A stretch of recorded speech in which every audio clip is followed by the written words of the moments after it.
이제 우리 잠언서 8장과 9장을 우리가 함께 성경 여행을 해 나가겠는데요.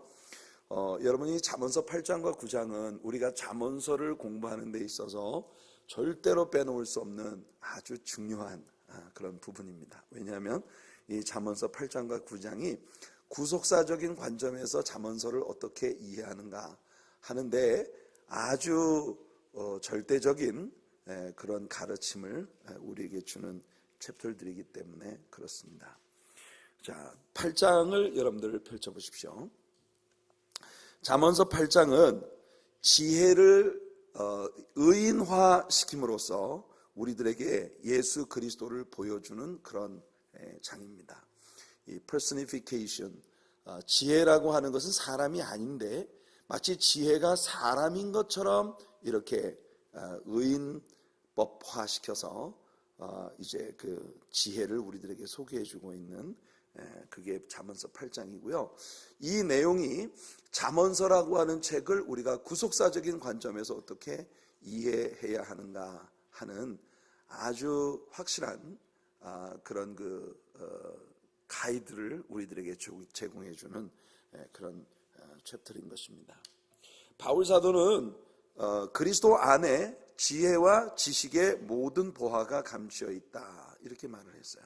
골로새서 2장 3절을 보면 그 안에는, 이 그리스도 안에는 지혜와 지식의 모든 보화가 감추어져 있느니라. 예수 그리스도 안에 지혜가 있습니다. 자, 솔로몬이 지금 여기에서 이야기하고 있는 지혜가 바로 예수 그리스도 자신을 이야기하고 있다는 것을 여러분들이 염두에 두고 그리고 이 글을 읽으셔야 합니다. 1절을 같이 한번 읽어보겠습니다. 1절입니다. 지혜가 부르지 아니하느냐, 명철이 소리를 높이지 아니하느냐. 보세요. 지혜가 뭘 부릅니까? 지혜는 이게 사람이 아니에요. 근데 마치 솔로몬은 지혜가 어떤 사람인 것처럼 이렇게 얘기를 해요. 지혜가 부르지 아니하느냐, 명철이 소리를 높이지 아니하느냐, 이렇게 표현을 하고 있는 것입니다. 자, 지난주에는 우리가 7장을 통해서 음녀가 거리에 나와서 젊은이를 잡아끌며 파멸에 이르는 어둠의 학교로 오라고 권하고 있는 그런 내용을 우리가 배웠습니다. 그렇습니다. 이 세상에는 파멸로 이끄는 악의 세력들이 얼마나 많은지 모르겠습니다. 특별히 이단의 세력들과 또 사람에 의해서 만들어진 그 이념들, 그리고 신앙을 이 정말 높은 수준의 고상한 이 복음을 가지고 있는 예수 그리스도의 복음을 가지고 있는 이 하나님의 말씀을 심리학화시키려고 하는 이 노력, 이런 것이 근래의 기독교 신앙을 굉장히 저급한 것으로 이렇게 변질시켜버리는 그런 일들을 교회 속에서 하고 있는 거예요. 이게 psychologizing of the faith. 이것이 이제 오늘날 정말 복음주의적인 이 성경으로 돌아가야 된다고 하는 그런 부르짖음을 가지고 있는 목회자들에게 가장 뜨거운 핫 이슈 중에 하나입니다. psychologizing of the faith. 이 믿음이라고 하는 것을 우리가 이 세상에서 바라고 소원하는 그 어떤 것들을 향한 간절한 열망, 소원, 우리의 그 마음의 심리적인 그런 주문 같은 거, 이런 것들로 바꾸려고 하는 거예요. 된다 하면 된다고 가르치는 것은 성경이 아닙니다. 우리가 나는 할 수 있어 그러면 내가 하게 되는 것, 이건 복음이 아닙니다, 여러분.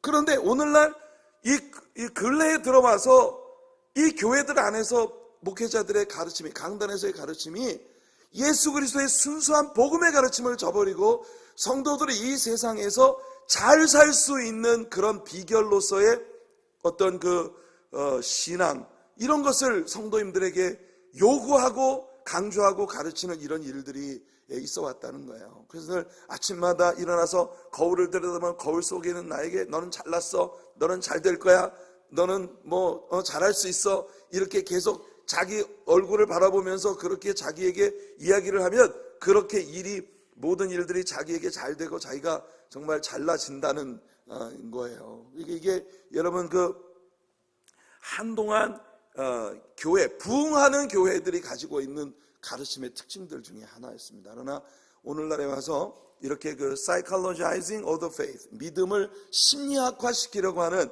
이와 같은 것들을 배제하고 다시 순수한 복음의 가르침으로 돌아가야 한다고 하는, 왜냐하면 오늘날의 교회들이 왜 이렇게 저급한 그런 모습으로 변질되고 전락해 버렸습니까? 강단에서의 가르침이 성도님들로 하여금 하나님의 말씀에 서지 않고 이와 같은 그 세속적인 그런 그 심리학적인 가르침으로 전락이 되어버렸기 때문에 성도님들에게 어떤 신앙과 하나님을 섬기는 진정한 하나님과의 그 loving relationship에 대한 부담이나 가책이나 이런 것들이 없어져 버린 거예요. 뭐든지 여러분 사사시대가 무서웠던 게 뭐였습니까? 그 시대 사람들이 왕 대신 하나님을 버렸기 때문에 하나님에 대한 개념이 없으니까 자기들 하고 싶은 대로 하면 그게 곧 법이었던 세상, 그게 사사기 시대의 무서움 아니었어요? 근데 오늘 우리가 살고 있는 이 시대의 교회가 바로 그런 모습으로 가고 있다는 거예요. 하나님의 말씀의 기준을 버리니까, 이 말씀에서 말씀하시는 하나님을 배제하니까 전부 사람들이 자기 하고 싶은 대로 하면 그게 곧 성경의 가르침인 것처럼 그렇게 받아들여지는 이런 세상이 되어버리고 만 것입니다. 그래서 교회들이 오늘날 복음의 빛을 잃어버렸어요.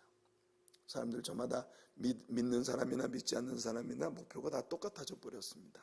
다 그냥 이 세상에서 잘 먹고 잘 사는 거, 성공하는 거, 이런 것이 사람들이 추구하는 바가 되다 보니 믿는 사람이나 믿지 않는 사람들이나 다 남들을 잡아내리고 끄집어내리고 짓밟고, 그리고 그 위에 내가 그냥 우뚝 서서 이게 내가 축복이다라고 생각하는 이런 개념으로 가니, 크리스천들에게 사랑이 있습니까? 신실함이 있습니까? 정직함이 있습니까? 이런 가치들을 우리가 다 포기해버린 거예요. 여러분, 우리가 오늘 지난주에 우리가 배웠던 것처럼 이 세상에는 여러분들을 순수하고 올바른 믿음으로부터 곁길로 잡아끄는 수많은 종류의 미혹들이 거리에 꽉 들어차 있다는 겁니다. 이단적인 가르침, 그리고 왜곡된 말씀의 가르침, 신비주의적인 그런 망상으로 성도들을 이끌어가는 그런 가르침, 여러분들은 오직 하나님 말씀 그 자체에 서시는 여러분들 되시기를 예수님 이름으로 축원해 드립니다. 그것이 여러분들의 지성을 변화시키고 여러분들의 삶의 가책을 주고, 예수님이 의도하셨던 것처럼 성령께서 오시면 의에 대하여, 죄에 대하여, 심판에 대하여 너희들을 컨빅트하시겠다, 가책하시겠다고 했어요. 그 가책이 하나님 말씀 안에서 우리들의 지성을 바꾸고, 변화되어진 지성이 우리들의 삶을 바꾸게 만드는 이런 변화로 우리들에게 나타나는 참으로 보람있고 의미있고, 그리고 진정한 축복이 있는 그런 삶으로 우리를 이끌어가는 은혜가 여러분들의 신앙 속에 있기를 간절히 소원합니다. 그래서 지난 시간에는 음녀가 거리에서 사람들을 미혹했고, 오늘은 지혜가 거리에서 소리를 치고 있습니다. 어느 쪽을 따라가야 할까요? 여러분들 길에서 두 가지 이 애드버타이즈먼트가 여러분들 앞에 있단 말이에요. 이쪽으로 오세요, 이쪽으로. 서로 잡아끄는, 지난주에는 그런 그 음녀의 미혹이 있었고, 오늘은 지혜의 외치는 소리가 여러분들에게 들려옵니다. 자, 2절부터 4절을 봅시다. 그가 길가의 높은 곳과 내거리에 서며 성문 곁과 문 어귀와 여러 출입하는 문에서 불러 이르되, 사람들아, 내가 너희를 부르며 내가 인자들에게 소리를 높이노라. 우리 여기 지혜가 거리거리에서 소리를 치고 있는데, 이것이 우리 예수님만의 외로운 소리가 되지 아니하도록 우리가 이 지혜의 학교의 에이전트들이 되어서 거리에서 집집마다 찾아다니면서 우리 주님께로 와서 지혜를 배우라고 많은 사람들에게 권하는 그런 은혜가 있기를 예수님의 이름으로 축원해 드립니다. 5절을 보세요. 어리석은 자들아 너희는 명철할지니라, 미련한 자들아 너희는 마음이 밝을지니라. 보세요. 지혜는 우리의 마음을 밝게 해줍니다. 마음이 밝아지면 우리는 하나님을 뵐 수 있습니다. 예수님의 산상수훈에서 뭐라고 하죠? 마음이 청결한 자는 복이 있나니 저가 하나님을 볼 것이며. 아멘. 아멘. 지혜가 우리들의 마음을 청결하게 만들어준다는 거예요. 예수님이 우리 마음을 청결하게 만들어주십니다. 그러면 우리가 하나님을 뵐 수 있는 거예요. 할렐루야. 그게 그래서요, 목사님. 여러분들이 저를 바라보고 있는 눈빛이 so what? 예, 이게 뭐 그게 그렇게 중요해요? 이렇게 말하는 표정 같아요. 여러분, 이게 얼마나 중요한 이야기입니까? 지혜가, 예수님이 우리의 마음을 청결하게 해주고 우리 마음이 청결해지면 우리가 하나님을 뵙게 됩니다. 그럼요, 이런 반응이 나타나야지 되는 거예요. 처음부터. 할렐루야. 예, 그래서 5절을 보면 어리석은 자들아 너희는 명철할지니라, 미련한 자들아 너희는 마음이 밝을지니라. 여러분, 이것은요 IQ의 문제가 아닙니다. 많은 사람들이 복음을 전하면 이 말씀은 너무 어렵도다. 여러분, 예수님이 물고기 2마리와 보리떡 5개를 가지고 5,000명을 먹이셨어요. 그리고 난 다음에 예수님께서 바다를 건너가시니까 사람들이 먼저 와서 기다리고 있어요. 왜냐하면 예수님께 떡을 얻어먹었기 때문에. That's so easy. 그건 정말 너무 쉬운 가르침이었어요. 배고픈 사람에게 먹을 것을 주니까 오라고 광고도 안 했는데, 예수님이 바다를 건너가 보니까 광고도 하나도 안 했는데 벌써 먼저 와서 기다리고 있더라는 거예요.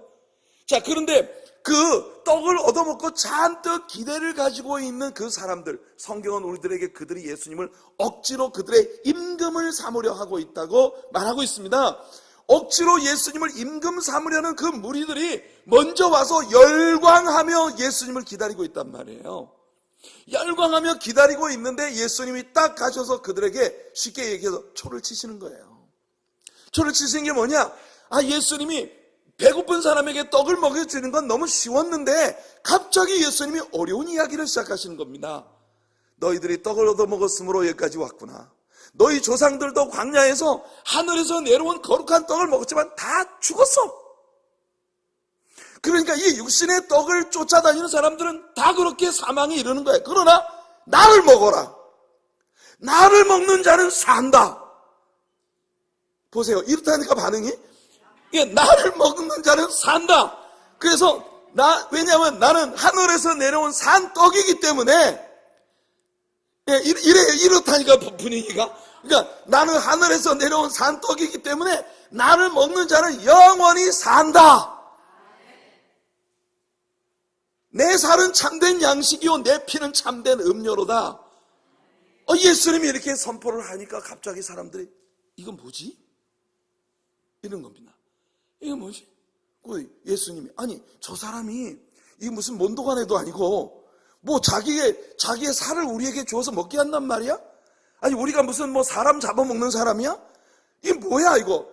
떡을 얻어먹어서 너무 좋아서 왔더니 막상 사람을 불러놓고는 엉뚱한 소리를 하더라는 거예요.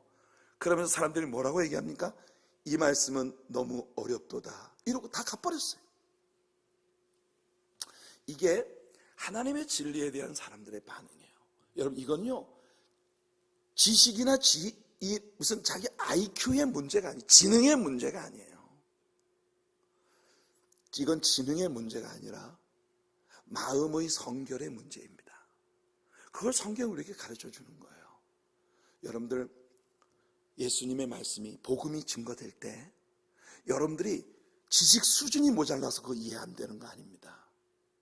그거 알고 싶지 않기 때문에 이해하려고 하지 않는 거예요.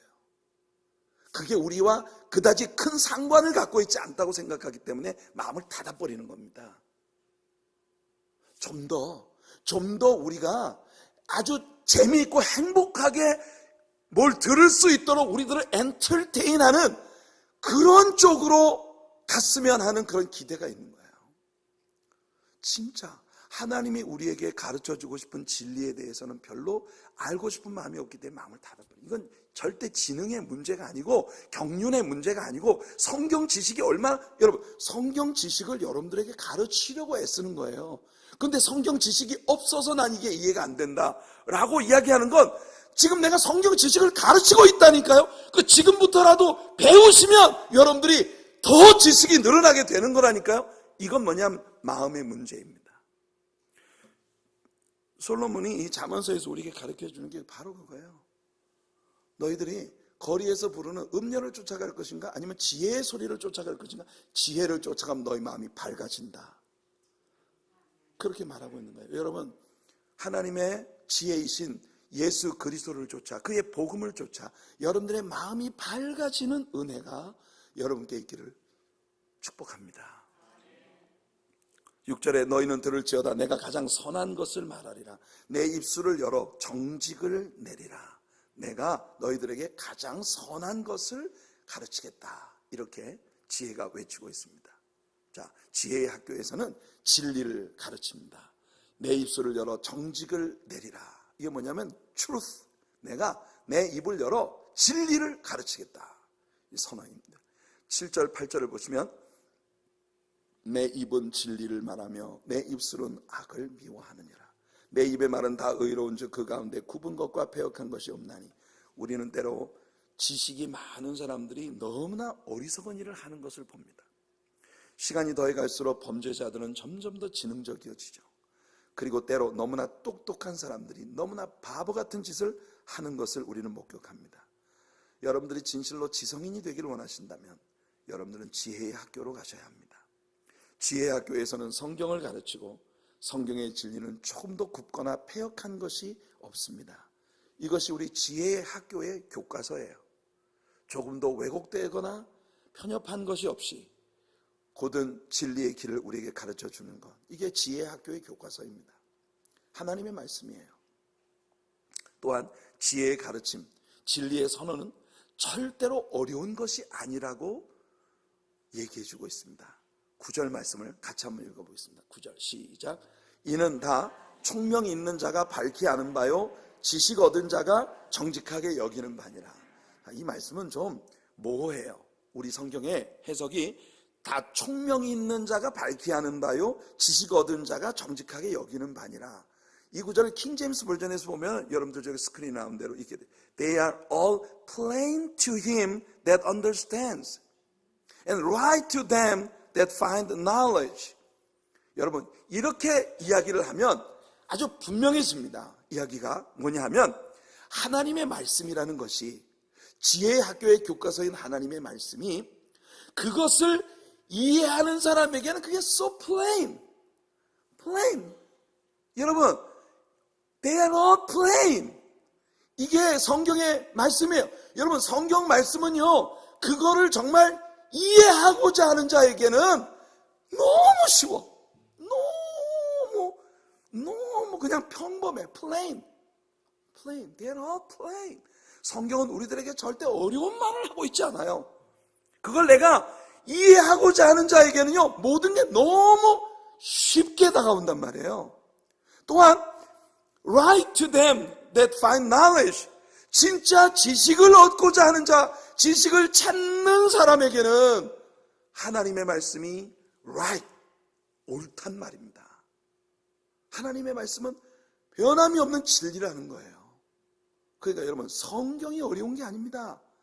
다시 말씀드리면 사람의 마음이에요. 하나님 말씀을 이해하려고 하는 사람에게는 말씀이 너무 플레인해. 여러분, 성경의 언어들을 보세요. 창세기부터 요한계시록까지 우리가 어려워서 못 알아들을 말은 없어요. 사실 조금 이제 아쉬운 건 우리가 성경 공부를 할 때 워낙 성경이라는 것이 다른 언어로부터 번역된 책이고, 그 번역이 된 시대가 우리들의 시대보다 좀 오래전의 일이어서 약간 어렵게, 지금 방금 같은 것도 그렇잖아요. 방금 같은 총명이 있는 자가 밝히 아는 바요 지식 얻은 자가 정직하게 여기는 바니라. 이게 뭔가 말이 좀 굉장히 어려운데, 이걸 지금 킹 제임스 버전에 나오는 이 구절을 딱 이야기를 하고 보니, 이해하려고 하는 자에게는 they are plain. 너무너무 그냥 단순하고 평범하단 말이에요. 아멘. 그러니까 여러분, 하나님의 말씀의 선포는 언제나 단순 명료합니다. 사실은 진리를 진리라고 말하는 것뿐이에요. 어둠을 어둠이고 빛은 빛이다라고 말하는 것뿐이에요. 예수 그리스도 안에 나오면 구원이 있고 영생이 있고 생명이 있고 천국이 있습니다.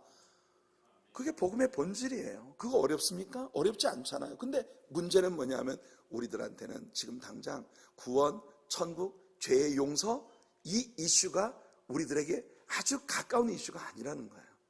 우리들이 가지고 있는 관심은 그거보다 더 가까이 우리 살에 닿는 다른 문제들에 대한 관심들을 우리는 더 많이 가지고 있다는 거죠. 지식의 유희, 정말 우리들의 영성을 깨워주는 그런 영적인 일에 대한 관심과 배우려고 하는 열망보다 이 세상 것을 더 얻으려고 하는 그런 관심들이 우리 앞에 더 있기 때문에, 그래서 여러분 다시 말씀드리지만 이건 IQ의 문제가 아닙니다. 마음의 문제입니다. 우리들의 마음이 죄로 인하여 어둡기 때문에 진리가 보이지 않는 것이에요. 바울은 고린도후서 3장에서 사람들의 마음에 수건이 씌어져 있기 때문에 진리를 보지 못하고 있다고 말하고 있습니다. 그 수건은 우리 각자가 그리스도께 나올 때 벗겨진다고 말씀하고 있어요. 여러분, 여러분들의 눈을, 시야를 가리고 있는 그 수건이, 여러분들의 그 베일이 예수 그리스도 앞에 나올 때 벗겨지는, 그래서 얼굴과 얼굴을 대하여 본같이 그리스도를 선명하게 볼 수 있는 그런 은혜가 여러분들의 것이 되기를 축복합니다. 10절입니다. 너희가 은을 받지 말고 나의 훈계를 받으며 정금보다 지식을 얻으라. 보세요. 여러분, 신앙생활을 통해 추구해야 되는 것은요, 은을 얻고자 함이 아닙니다. 정금을 얻고자 함이 아닙니다. 신앙생활에서 우리가 추구하는 건 뭐냐면 말씀의 지식을 얻고자 하는 것이고 지혜이신 예수 그리스도를 소유하고자 하는 것이에요. 이게 신앙의 이유입니다, 여러분. 대저 지혜는 진주보다 나음으로 원하는 모든 것을 이에 비교할 수 없음이니라. 할렐루야. 저는 이 말씀이 너무 좋습니다. 지혜, 즉 예수 그리스도는 진주보다 낫습니다. 원하는 모든 것을 이에 비교할 수 없습니다. 여러분, 그래서 진짜 신앙인의 삶의 행복은 뭐냐? 예수 그리스도를 소유하는 거예요.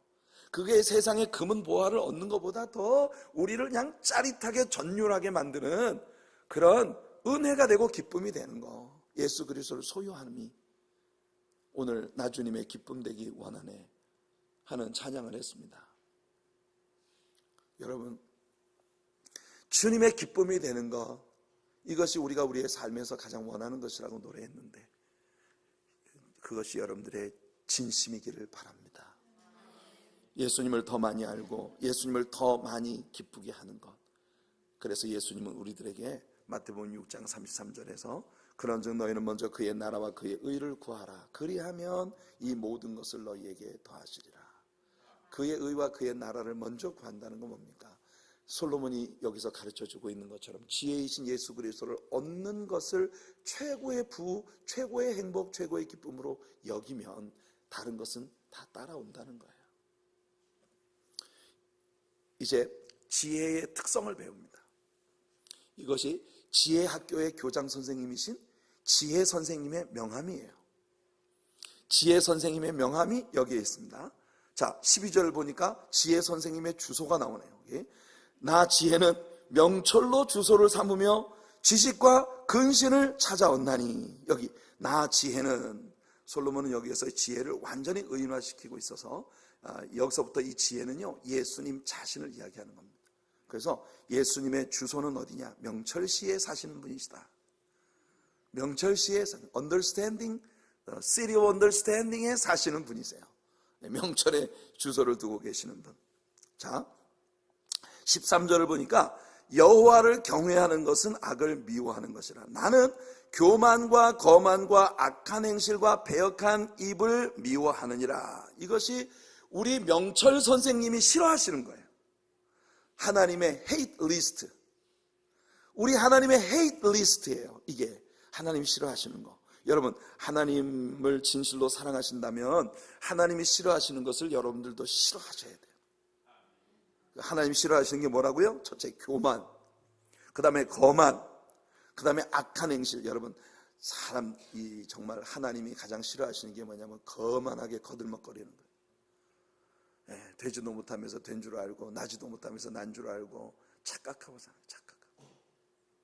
그러면서 전 하나님 앞에서 고개를 빳빳이 들고 이 자아가 죽지를 않는 거예요. 배추가 푹 절여져서 파김치처럼 이럴 때 비로소 맛있는 김치가 되는 거야. 이게 하나님의 나라에 정말 우리 하나님을 기쁘시게 해드리는 아름다운 신앙인이 되려면요, 우리가 하나님의 진리에 푹 절여져야 돼요. 네, 보면 교회 생활을 그렇게 오래 해도 전혀 절여지지 않은 사람들이 있어요. 잘 살았어요. 밭으로 가려고 해. 밭으로 가려고.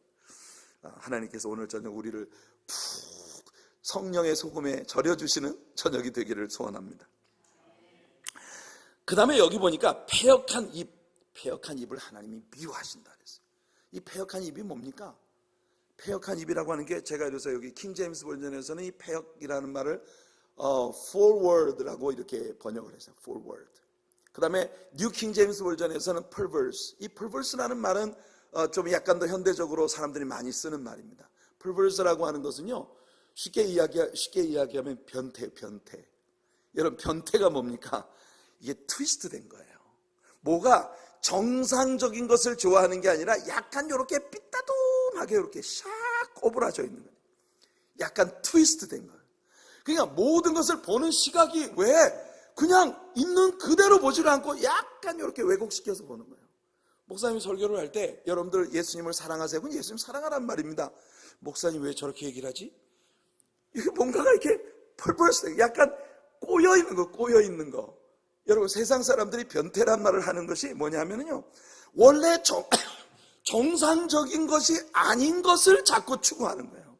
그게 변태예요.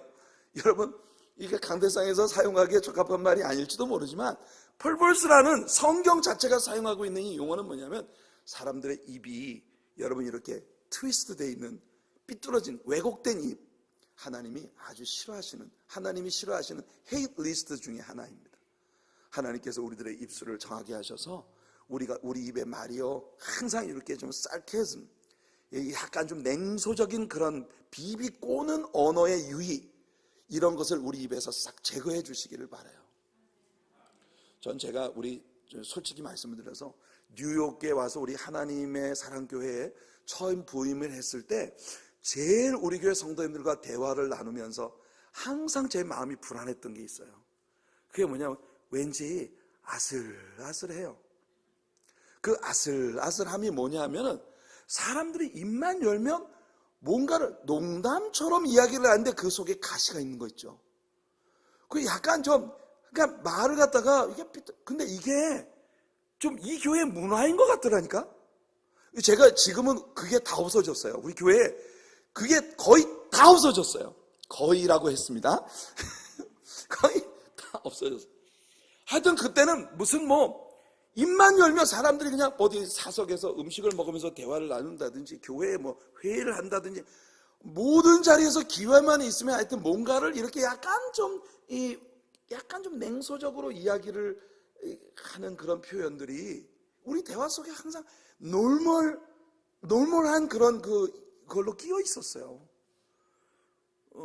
여러분들은 공감하지 않으시는 것 같은데, 제가 외부에 있다가 우리 교회를 딱 들어왔을 때 느낀 게 제일 우리 교회에서 어려운 부분 중에 하나가 그거였어요. 대화를. 그래서 내 마음이 늘 불안해. 뭔가 하여튼 아슬아슬해요. 야, 저분이 얘기하는 저 냉소적인 이야기의 본질을 이 사람이 알아들으면 어떡하지? 막 이런 마음이 있죠. 막 불안한 마음. 예, 그런 게 있었는데 정말 지금은 우리 교회가 얼마나 따뜻해졌는지 몰라요. 우리 교회 새로 오는 성도님들이 우리 교회에 와가지고 우리 교회에 대해서 처음으로 느끼는 감상은요, 정말 거의 모든 사람들이 우리 교회에 들어와가지고 야, 이렇게 따뜻한 가정 같은 교회, 화목한 집안 식구들 같은 그런 느낌을 받는 그런 교회가 아직도 이 시대에 있다니, 이런다니까요. 여러분은 잘 모르겠지만 외부에서 이 교회를 딱 들어오는 사람들은 느끼는 게 있다니까요. 최근에 우리 교회 새로 나오는 성도님들 저 새가족 모임이나 이런 데서 고백하는 거 보세요. 정말 우리는요 너무너무 하나님의 축복을 받아가고 있는 중입니다. 하나님이 패역한 perverse, 이게 왜곡된 아주 sarcastic한 그런 언어의 유희를 즐기는 거 하나님 아주 싫어하십니다. 그러니까 여러분들의 입에서 그런 것이 다시는 나오지 않기를 바랍니다. 또 14절 보세요. 내게는 계략과 참 지식이 있으며 나는 명철이라. 내게 능력이 있으므로 나로 말미암아 왕들이 치리하며 방백들이 공의를 세우며 나로 말미암아 재상과 존귀한 자 곧 모든 의로운 재판관들이 다스리느니라.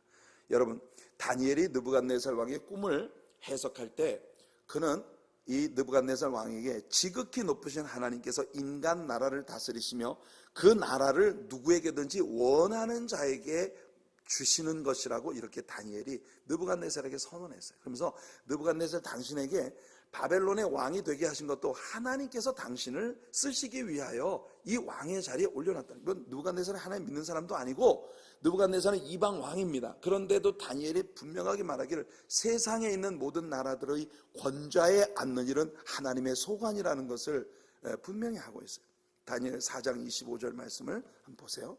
왕이 사람에게서 쫓겨나서 들짐승과 함께 살며 소처럼 풀을 먹으며 하늘 이슬에 젖을 것이요 이와 같이 7대를 지낼 것이라. 그때 지극히 높으신 이가 사람의 나라를 다스리며 자기의 뜻대로 그것을 누구에게든지 주시는 줄을 아시리이다. 이 느부갓네살이 자기가 만드는 그 놀라운 공중궁전, 여러분 세계 7대 불가사의 중에 하나라고 하는 그 행인 가든 위를 거닐면서 자신이 세운 이 위대한 업적에 도취되어서 이야 내가 이 세상에서 최고야 하고 교만에 빠져 있을 때 하나님께서 이 느부갓네살 왕을 여러분들 짐승처럼 변하게 만들어서 7년 동안을 짐승처럼 보내게 합니다.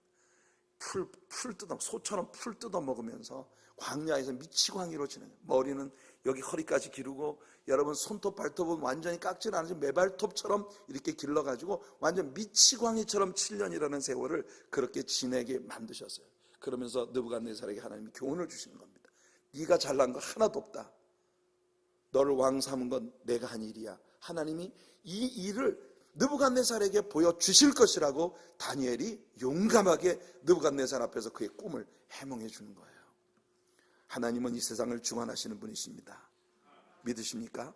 여러분들에게 조금이라도 어떤 좋은 크레딧이 있다면 그건 전부 하나님께서 여러분 주신 복이에요. 왕들과 재상들 존귀한 자를 세우시고 어떤 나라의 리더십을 세우시는 것은 하나님의 몫입니다. 아멘. 그러니까 우리는 늘 우리의 지도자들을 위해서 기도를 많이 해야 합니다. 자 14절을 보니까 내게는 계략과 참 지식이 있고 나는 명철이라. 내게 능력이 있다라고 말합니다.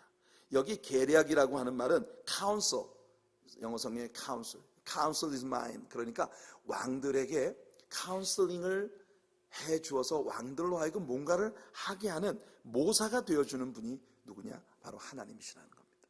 그래서 여러분 우리는 문재인 대통령에게 하나님이 좋은 카운슬을 주시도록 우리 기도해야 합니다. 도널드 트럼프 대통령에게 하나님이 좋은 카운슬을 주시도록 우리 기도해야 돼요. 이게 우리 신자들의 몫이에요. 아멘. 그래 하나님 지도자들을 위해서 우리는 기도를 해야 하는 것입니다. 지혜에 대한 솔로몬의 의인화는 이제 절정에 오르는데요. 17절은 다 같이 읽어봅시다. 이게 잠언서 전체의 여러분 일종의 요절이에요. 요절. 자 읽겠습니다. 시작. 나를 사랑하는 자들이 나의 사랑을 입으며 나를 간절히 찾는 자가 나를 만날 것이니라. 보세요. 확실히 이 구절을 읽어보면 이게 지혜가 하는 어떤 비유적인 그런 그 말이 아닙니다. 이 지혜는 분명히 어떤 분이에요. 그분이 누구냐? 바로 예수님이십니다. 이건 예수님 말씀입니다. 나를 사랑하는 자들이 나의 사랑을 입으며 나를 간절히 찾는 자가 나를 만날 것이니라.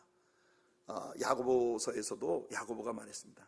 마귀를 대적하라 그러면 너희를 떠나리라. 하나님을 가까이 하라 그러면 너희를 가까이 하시리라.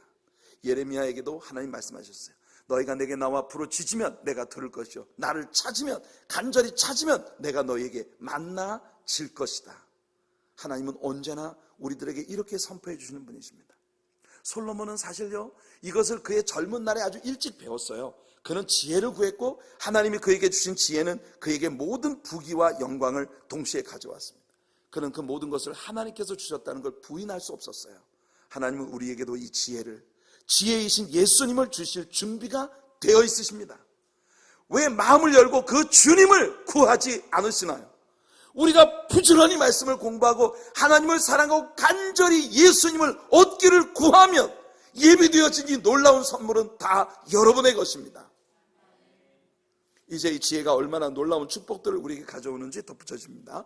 부귀가 내게 있고 장관 재물과 공의도 그러하니라. 내 열매는 금이나 정금보다 나으며 내 소득은 순은보다 나으니라. 이건 정말 솔로몬 자신의 경험으로부터 나오는 간증이에요. 여러분, 그 무엇보다도 바로 이 지혜이신 예수님을 구하는 여러분들 되시기를 축복합니다. 지혜를 구해서 인생 대박을 맞은 솔로몬처럼 여러분들 지혜이신 예수 그리스도를 소유함으로 말미암아 오늘 이 잠언서가 이야기하는 솔로몬의 간증, 그 간증에 여러분 솔로몬의 고백에 나타나는 그런 은혜와 복을 여러분들이 다 누리게 되시기를 소원합니다. 나는 정의로운 길로 행하며 공의로운 길 가운데로 다니나니 이는 나를 사랑하는 자가 재물을 얻어서 그 곳간에 채우게 하려 함이니라. 이 축복이 지속되기 위해 우리는 항상 의롭고 공평한 길로 예수님의 길을 따라 행하는 그런 우리들이 되기를 힘써야 할 것입니다. 자, 이제 이어지는 부분에서 솔로몬은 이제까지 설명했던 지혜가 바로 우리 예수님이시라는 것을 아주 분명하게 밝혀줍니다. 이거 굉장히 중요한 부분이에요. 자, 한번 들어보세요. 이게 예수님에 대한 설명이 아니고 무엇이겠습니까? 22절이에요. 한번 같이 읽어봅시다. 시작. 여호와께서 그 조화의 시작 곧 태초에 일하시기 전에 나를 가지셨으며, 여러분 여기 나를 가지셨다는 말씀은 The Lord possessed me, 우리 하나님께서, 여호와 하나님께서 나를 가지셨다, 나를 소유하셨다. 그때 내가 여호와 하나님과 함께 있었다, 이런 뜻이에요. 내가 그때 태초에 하나님이 천지를 창조하실 때 내가 여호와 하나님과 함께 있었다. 이분이 누굽니까? 뒤에 이어지는 구절 보세요. 23절부터 30절까지 보시면 만세 전부터, 태초부터, 땅이 생기기 전부터 내가 세움을 받았나니 I was set up, 혹은 I was anointed from everlasting, from the beginning, or even the world, even the earth was. 땅이 만들어지기 전부터 내가, 영원 전부터 내가 우리 하나님께 세워졌고 인정받았고, 그리고 우리 하나님이 나를 세우셨다는 것.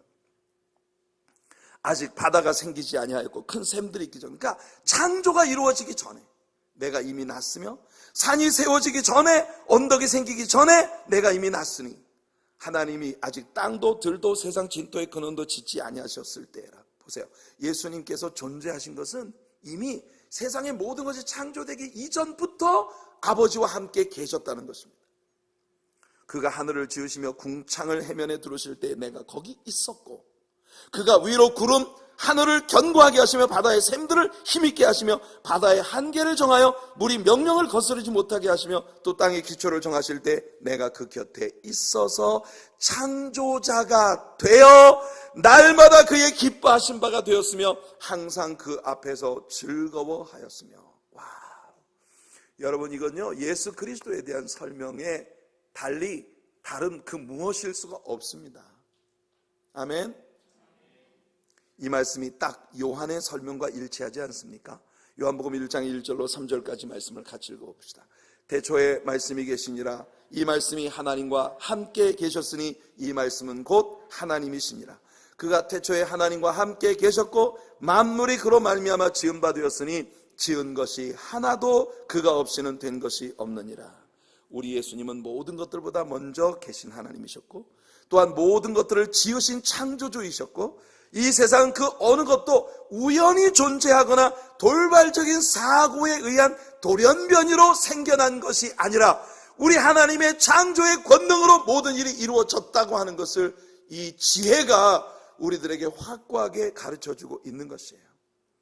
여러분 이 세상에 만들어진 것 중에 어느 것 하나도 우연히 돌발적인 사고로 생긴 게 없단 말이에요.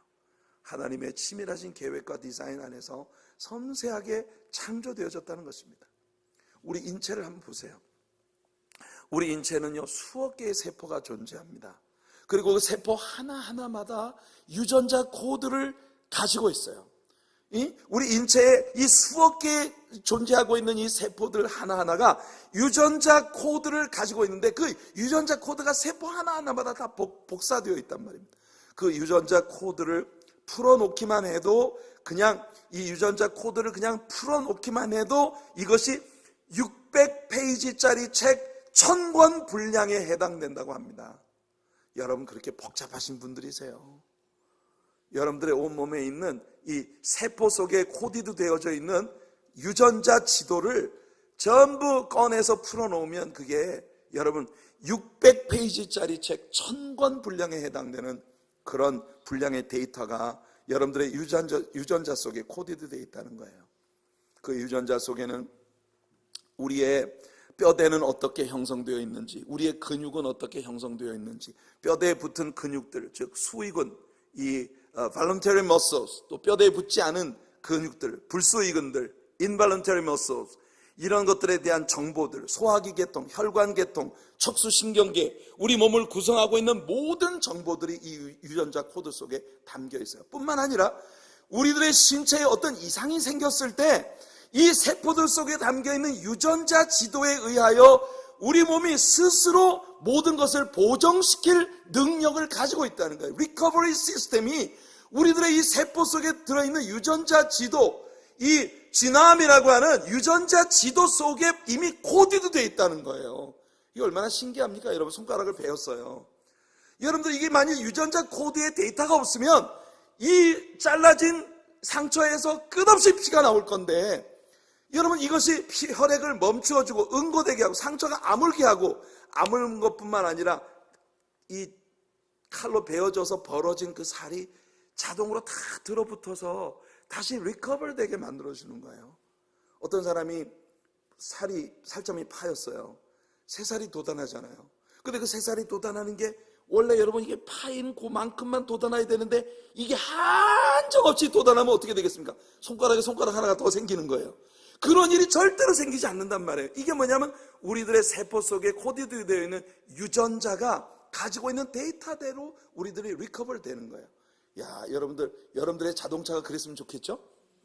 그냥 어디 가서 사고가 나가지고 한 군데가 푹 찌그러졌는데 그냥 차고에 푹 집어넣어 놓으면 지가 알아서 한 며칠 있다 열어보면 싹 리커버 되어 있는, 찌그러진 데 펴지고 깨어진 거 부서진 거 다시 붙고 이러면 얼마나 좋겠어요. 그런데 오직 우리 인간의 창조에 대해서만 하나님께서 이런 시스템을 사용하셨다는 거예요. 그래서 인간이 여러분 하나님의 모든 피조물들보다 탁월하다는 것입니다. 이 모든 일들을 누가 행하셨어요? 지혜가 행하셨어요. 지혜이신 예수님이 행하셨어요. 예수님이 창조하셨고 하나님은 그것을 기뻐하셨다고 오늘 이 잠언서가 우리에게 들려주고 있는 것입니다. 할렐루야. 이것이 여러분 삼위일체 하나님의 구조적인 그런 시스템을 우리들에게 잘 설명해 주고 있는 부분이에요. Amazing Grace. 하나님께서 정말 예수 그리스도로 말미암아 이런 놀라운 창조의 작품으로 우리를 지으셨다는 것은 놀라운 은혜입니다. 31절에 보니까 더 기막힌 말씀이 나옵니다. 사람이 거처할 땅에서 즐거워하며 인자들을 기뻐하였느니라. 와우, 여러분 저는 이 말씀이요 좋아서 미칠 것 같아요. 왜냐하면 이 말이 무슨 뜻입니까? 예수님이요 사람들이 거처하는 땅에 오시는 것을 즐거워하셨단 말이에요. 하나님 보좌를 버리시고 우리와 동일한 육체를 입으시고 우리가 거주하고 있는 이 땅에 내려오시는 게 우리 예수님께는 즐거움이었단 말입니다. 히브리서 기자가 히브리서 12장 2절에서 말했잖아요. 그 앞에 있는 즐거움을 위하여 그의 십자가의 모든 수치와 고통을 개의치 아니하셨다고. 그만큼 우리를 즐거워하셨어요. 뿐만 아니라 인자들을 기뻐하였느니라. 우리 예수님은 사람들을 너무너무 사랑하셨어요. 사람들을 너무 사랑하셨어요. 어느 만큼 사랑하셨느냐 하면 십자가 위에 자신을 못 박고 채찍질하는 자들을 향해서 아버지여 저들의 죄를 용서하여 주옵소서. 저들은 저들이 하는 일을 알지 못함이니이다라고 그렇게 아버지께 기도하실 만큼 우리들을 너무 사랑하셨어요. 예수님은 여러분을 너무 사랑하십니다. 알고나 사십니까? 예, 알고는 계세요? 예수님이 여러분을 너무 사랑해요. 여러분 지금 이 시간 옆 사람을 보고 한번 그렇게 말해보세요. 예수님이 당신을 너무 사랑하신답니다. 이렇게 한번 해보세요. 예, 예수님이 당신을 너무 사랑하신다. 막 꿀방울이 똑똑 떨어져요. 예. 자, 32절입니다. 아들들아 이제 내게 들으라. 내 도를 지키는 자가 복이 있느니라. 훈계를 들어서 지혜를 얻으라. 그것을 버리지 말라. 누구든지 내게 들으며 날마다 내 문 곁에서 기다리며 문설주 옆에서 기다리는 자는 복이 있나니 대저 나를 얻는 자는 생명을 얻고 여호와께 은총을 얻을 것임이니라. 그러나 나를 잃는 자는 자기의 영혼을 해하는 자라. 나를 미워하는 자는 사망을 사랑하느니라. 성도 여러분, 예수님을 사랑하고 영접하면 영생입니다. 그러나 예수님을 미워하면 곧 사망입니다. 이 얼마나 두려운 이 radical statement예요. 정말 극단적으로 갈리는 그런 선포입니다. 나를 사랑하면 영생이요, 나를 미워하면 지옥이다. 이게 복음 아닙니까? 그래서 여러분, 이 솔로몬의 잠언서는 예수 그리스도의 아주 순수한 복음을 우리에게 가르쳐주고 있는 거예요. 시편 2편을 우리가 이틀 동안에 걸쳐서 배웠어요. 새벽에. 여러분들 특세가 끝나고 난 이후에 뭔 일이 벌어지고 있는지 모르시죠? 네, 지금 우리가 시편을 다시 시편 2편을 배웠거든요. 성령께서 외치십니다. 그 아들에게 입 맞추라. 그렇지 않으면 길에서 망할 것이다. 아는 사람들끼리만 알자고요. 9장입니다. 예. 이제 드디어 지혜대학교가 개강을 합니다. 지혜가 7기둥을 가진 건물을 지어서 학교를 만들었어요. 자, 1절부터 5절까지 같이 한번 읽어볼게요. 시작. 지혜가 그의 집을 짓고 7기둥을 다듬고 짐승을 잡으며 포도주를 혼합하여 상을 갖추고 자기의 여종을 보내어 성중 높은 곳에서 불러 이르기를 어리석은 자는 이리로 돌이키라. 또 지혜 없는 자에게 이르기를 너는 와서 내 식물을 먹으며 내 혼합한 포도주를 마시고. 와, 지혜대학교의 개강 파티가 열렸습니다. 너는 와서 내 식물을 먹으며 내 혼합한 포도주를 마셔라. 이 5절 말씀을 킹제임스 버전에 보면 이게 여러분 먹어라 마셔라 인간적인 잔치가 아니라 성찬식이 열리고 있다는 걸 우리가 알게 됩니다. 5절 말씀 Come, eat of my bread and drink of the wine which I have mingled. 여러분, 이 9절에서 뭐가 보이지 않습니까? 여기 혼합한 포도주라고 하는 말이 which I have mingled. 여러분, 사실은 말입니다. 이 포도주가 어떻게 우리에게 주어진 것이냐면 이 포도주가 독주와 무슨 술을 섞은 혼합주가 아니라 폭탄주? 그거 아니라 예수 그리스도가 십자가 위에서 민글되어짐으로 말미암아 우리에게 공급되어진 포도주예요.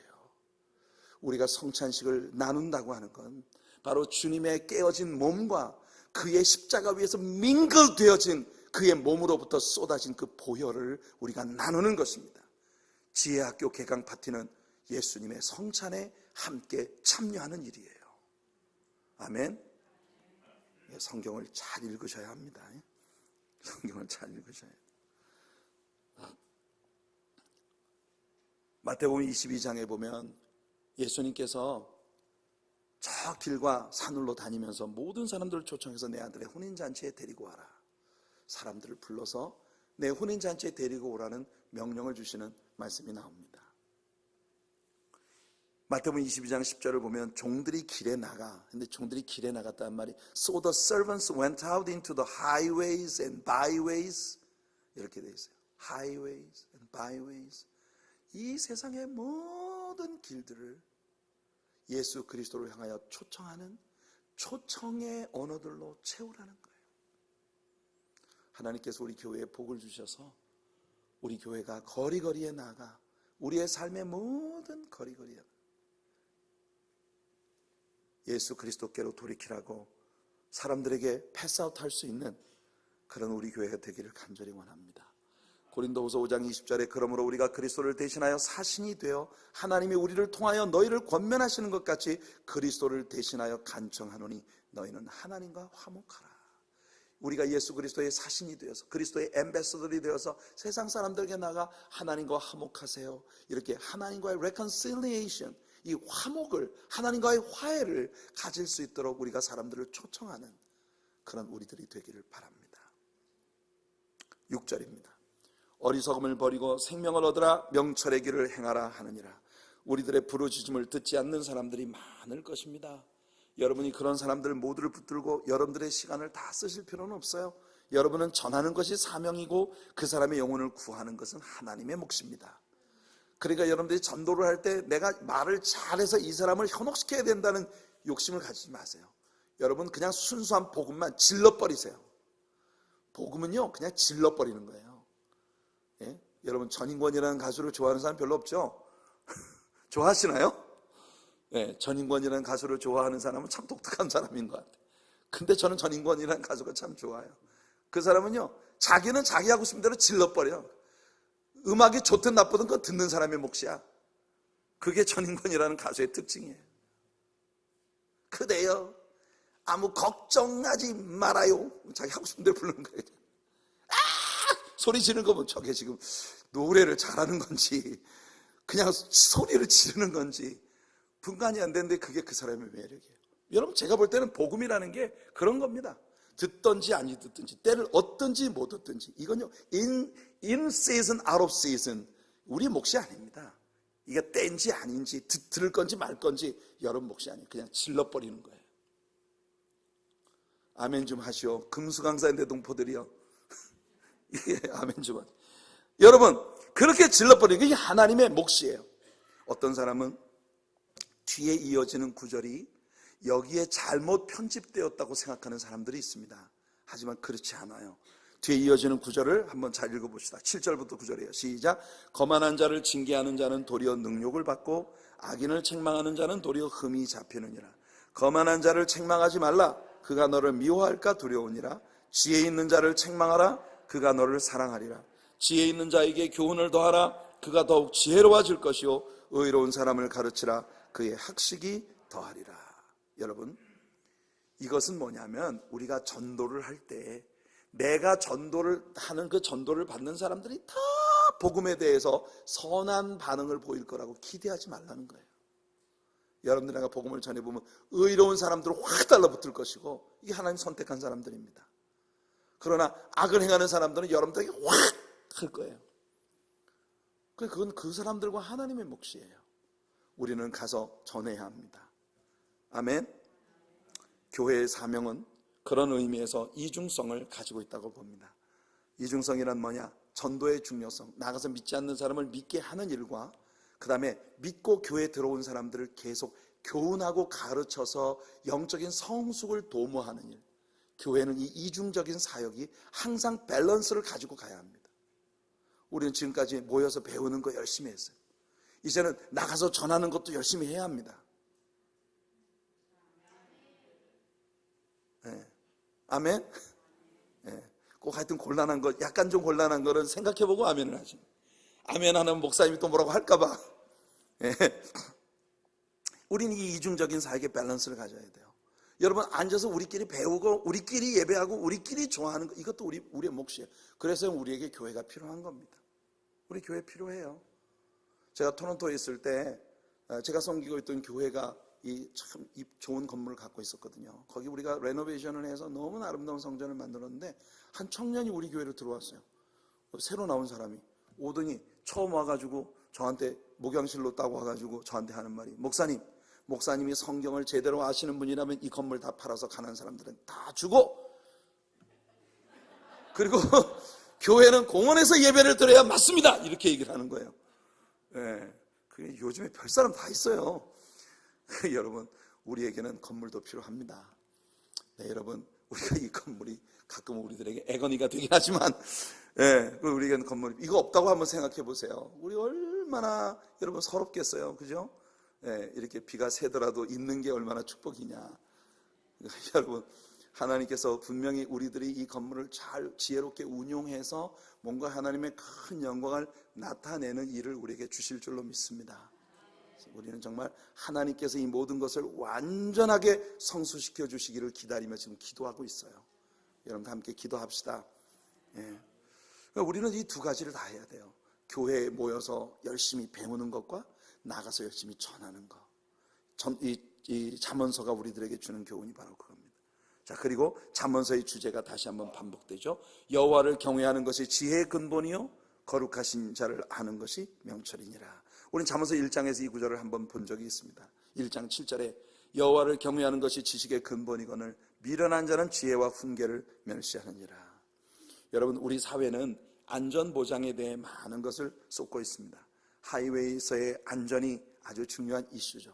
대학에 가서 공부를 할 수 있는 안정성, 노후에 보장을 받을 수 있는 안전성, 이런 것들이 다 중요합니다. 그래서 우리는 중요하게 여기는 이런 모든 것들에 대해 보험 시스템을 가지고 있어요. 우리들은 안정을 희구하고 안정이 필요한 모든 부분에 대해서 인슈얼드 되고 싶어 합니다. 이 세상에서 우리들의 삶은 전부 템포러리입니다. 맞아요, 안 맞아요? 여러분들이 보통 한 65세, 요즘에는 뭐 70세까지도 일을 하시는 분들이 많아요. 우리 교회에는 80이 되셨는데도 아직도 건강한 일터를 가지고 계신 분들이 있습니다. 그리고 생각해 보면 우리가 그럼 그 일 마치고 난 이후에 우리들의 노후에 대한 안전성에 대해서 우리는 굉장히 골몰합니다. 그런데 여러분, 이건 다 템포러리예요. 그거 끝나고 난 다음에 우리가 안정성을 희구하는 그 삶이 과연 몇 년이나 우리에게 주어질까요? 그거 위해서 우리는 일평생 동안 소셜 시큐리티 텍스를 내고 일평생 동안 우리가 열심히 노동하고 그거 노후의 보장을 위해서 우리 뭔가를 하려고 인슈런스를 가지는 거예요. 그런데 여러분, 우리는 지금 무엇을 다루고 있느냐 하면 이터니티를 다루고 있는 것입니다. 우리가 이 세상에서 모든 것이 끝난 후에 잠시 누리게 될 한 10년 누리게 될 그때의 안정성을 위해서 우리는 굉장히 골몰합니다. 그런데 여러분, 영원을 위해 여러분들은 어떤 인슈런스를 갖고 계신가요? 인슈런스 있으세요?